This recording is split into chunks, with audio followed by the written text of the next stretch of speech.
कैंचीधाम का सुकून चला गया है। कैंचीधाम में सुकून नहीं रहा पुराना वाला। ये भीड़ कैसे मैनेज होगी? आपको क्या लगता है कि इस भीड़ को कैसे मैनेज किया जा सकता है? नए साल को लेकर क्या कुछ व्यवस्थाएं मंदिर समिति के द्वारा की गई हैं, ट्रस्ट के द्वारा की गई हैं, या जो लोग बहुत ज़्यादा प्लान बना रहे हैं और जिनको लगता है कि अगर वो 31 और 1 तारीख को कैंचीधाम नहीं आए तो हमसे कुछ बहुत बड़ा छूट जाएगा, कि न्यू ईयर पर कैंचीधाम आने वाले भक्तों को किन बेसिक बातों का अवश्य ध्यान रखना चाहिए?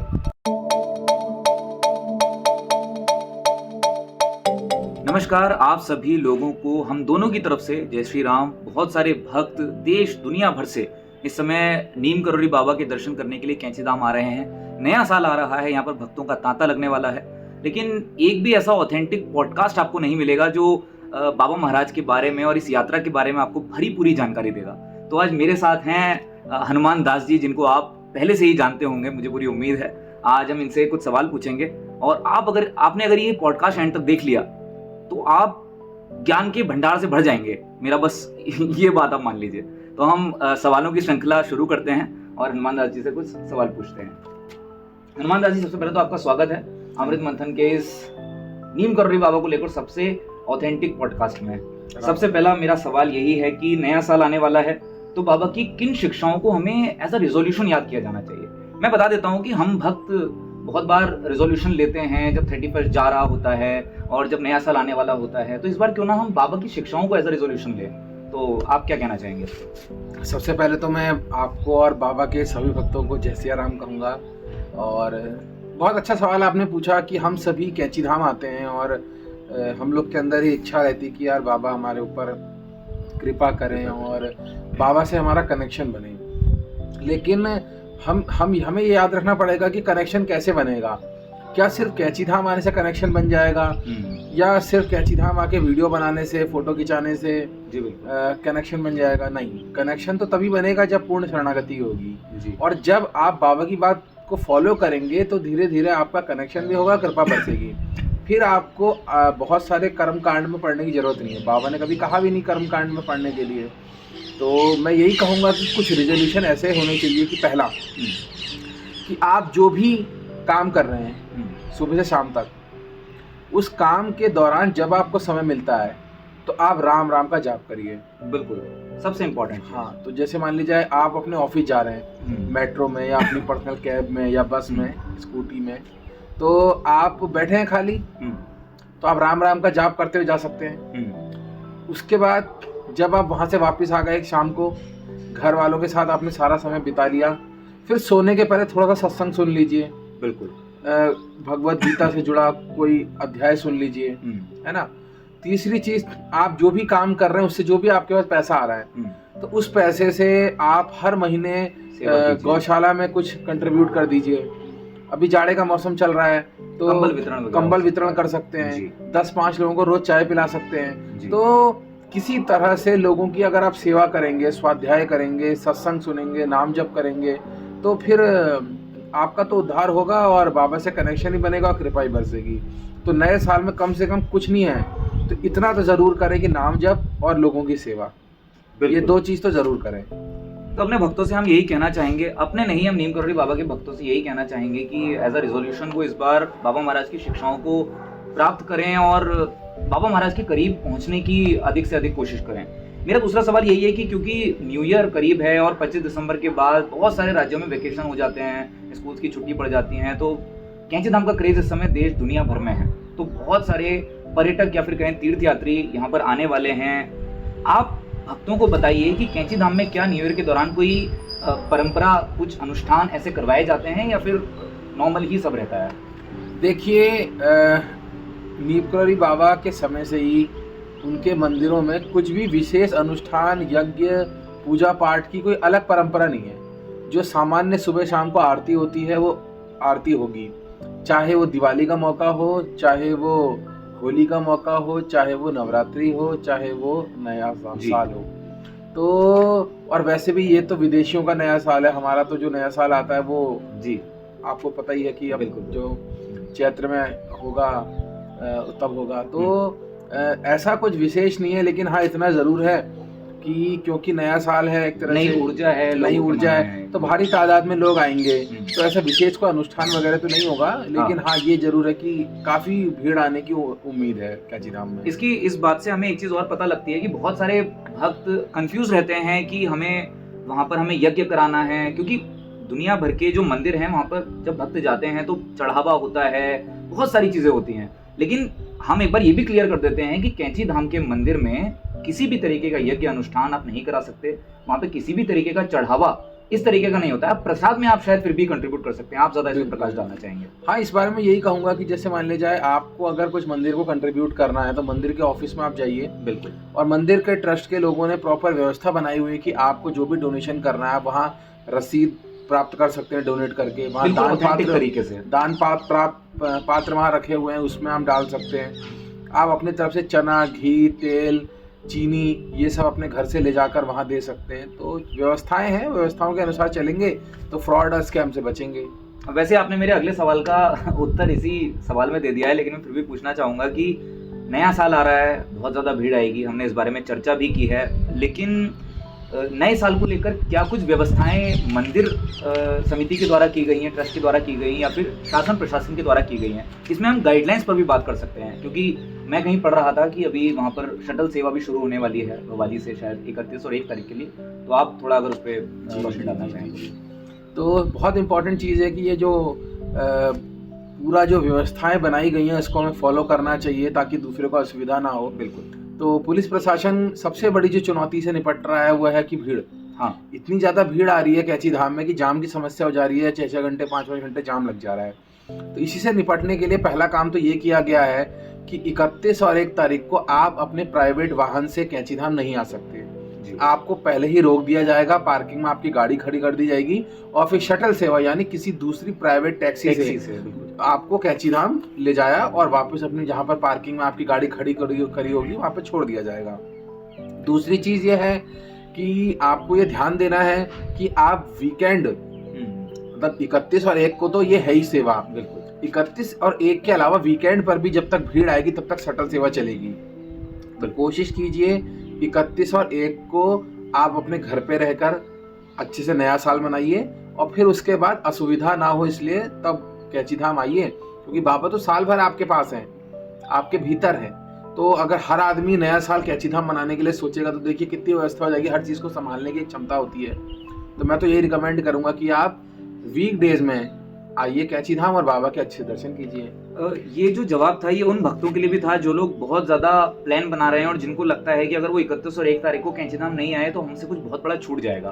तो सबसे पहली बात तो ये है कि ऐसा कुछ नहीं होने वाला है। अगर आपके मन में श्रद्धा भाव है तो आपको बाबा महाराज घर पर बैठकर भी दर्शन देंगे और आप अगर आप कृपा पात्र होगे तो आपको कृपा मिलेगी।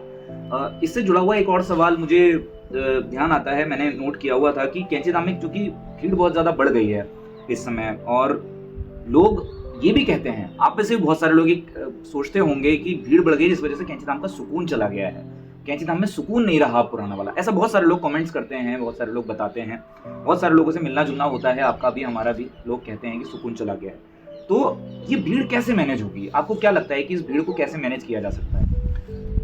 देखिए, मैं इस बारे में 1-2 चीज़ें कहना चाहूँगा। पहली चीज़ तो ये है कि अगर हम इसलिए कैंची धाम आ रहे हैं क्योंकि ये चमत्कारिक धाम है या ये नीपकोरी महाराज का मंदिर है, तो हमें सबसे पहले समझना होगा कि नीपकोरी महाराज ने इसके अलावा भी दर्जनों मंदिर बनाए हुए हैं, अपने हाथ से स्थापित किए हुए हैं।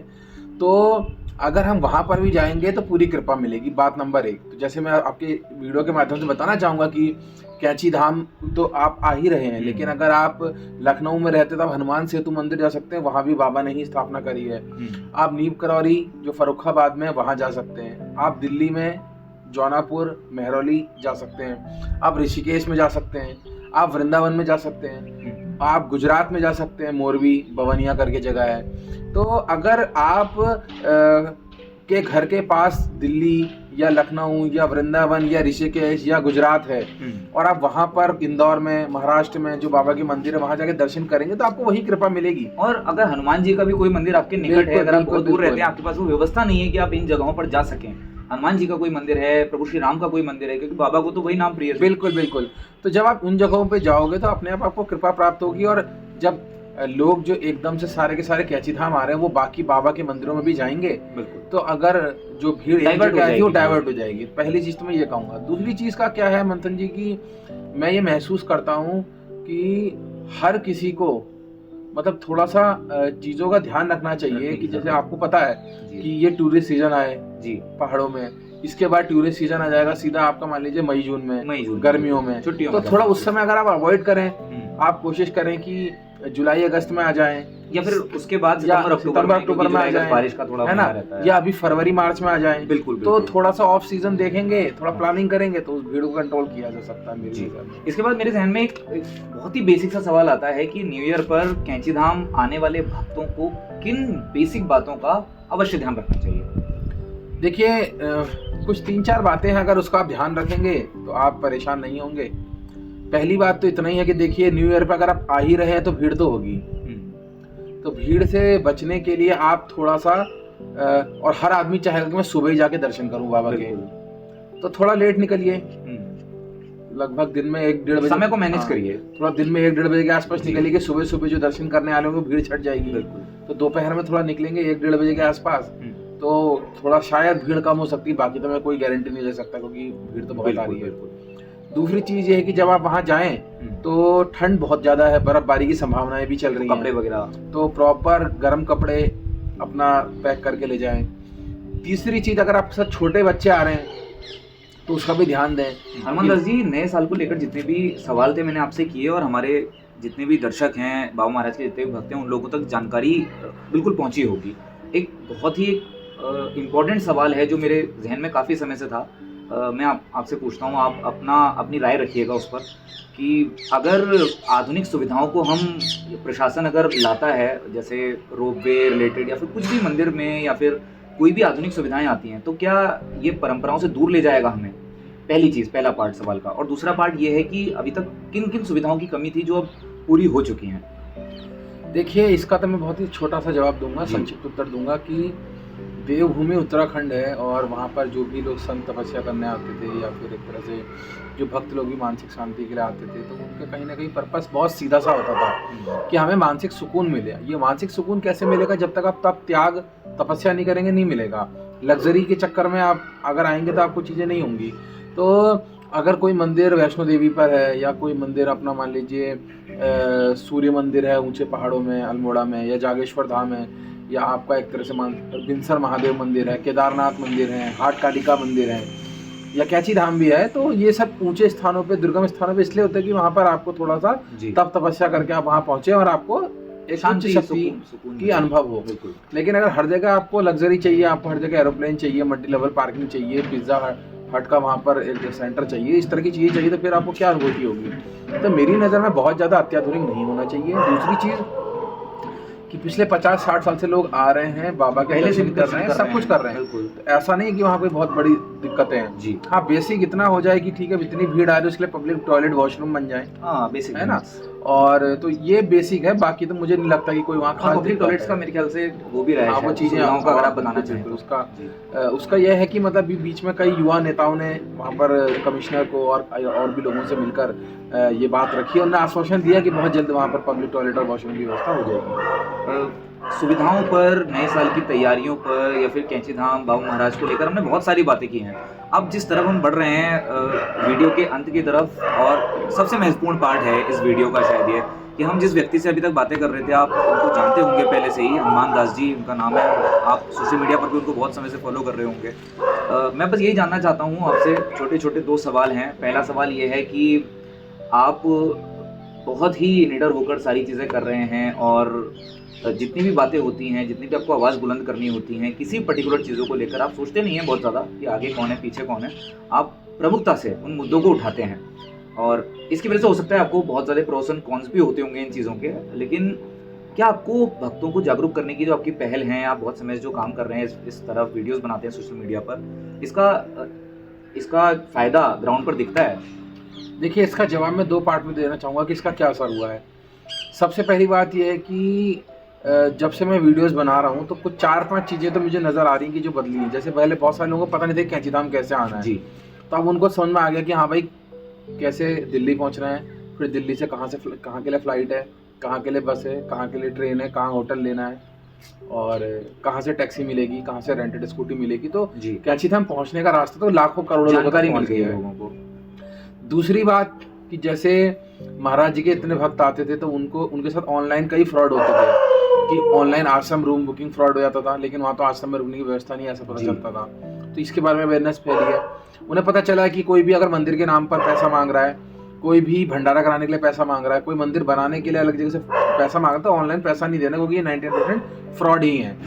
मैं कहूँगा हनुमान दास जी कि 99% नहीं 100% लोगों को फायदा पहुंचा है। जैसा कि हम हमेशा बात भी करते हैं इस बारे में कि अगर 100 लोगों के लिए कोई पहल शुरू की गई है, सेवा शुरू की गई है और एक व्यक्ति का भी जीवन बदल रहा है, उससे सुधार आ रहा है, पॉजिटिव चेंज उसकी लाइफ में, तो ये बहुत अच्छी बात है। तो ये थी हमारी बातचीत, हमारा सबसे ऑथेंटिक पॉडकास्ट दीप करोड़ी बाबा और उनकी शिक्षाओं को लेकर, नए साल तैयारियों को लेकर, और छोटी छोटी कम शब्दों में जो बड़ी सीखें हमें इस पॉडकास्ट से मिली हैं वो यही है कि हमें अपनी क्राफ्ट से, अपने काम से, अपने कर्मों को लेकर सत्य रहना है, हमें अपने आप से कभी झूठ नहीं बोलना और सारे काम अपने ईश्वर को, अपने इष्टों को समर्पित करते हुए ही करने हैं। इसके अलावा न्यू ईयर पर जो भी लोग कैंची धाम आने का प्लान बना रहे हैं, बाबा महाराज के भक्तों को हम स्वागत करते हैं यहाँ पर। और जो भी आपके सगे संबंधी हैं, अगर यहाँ पर आना चाहते हैं तो उनको ये वीडियो ज़रूर शेयर कीजिएगा। अमृत मंथन को आप फॉलो कर सकते हैं सोशल मीडिया के सभी प्लेटफॉर्म्स पर। हनुमान जी का दास, आप उनको भी फॉलो कर सकते हैं सोशल मीडिया के सभी प्लेटफॉर्म पर। और इसी तरह प्यार बनाए रखिए हम दोनों की तरफ से। अगली बार तक जय श्री जय राम। श्री राम।